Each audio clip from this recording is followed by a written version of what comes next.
देखिए, आज से हमारा फाइलेरिया उन्मूलन कार्यक्रम शुरू हो रहा है, जिसमें हम लोग जो है सभी व्यक्तियों को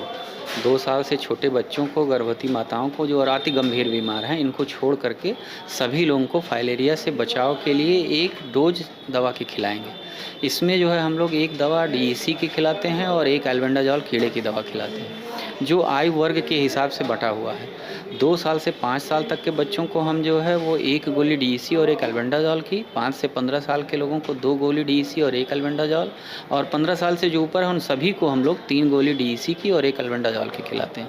साल भर में यह दवा एक बार खिलाई जाती है और लगातार 5 से 7 साल तक ये दवा खाने के पश्चात हम सभी लोग जो है फाइलेरिया से मुक्त हो सकते हैं। तो एक जो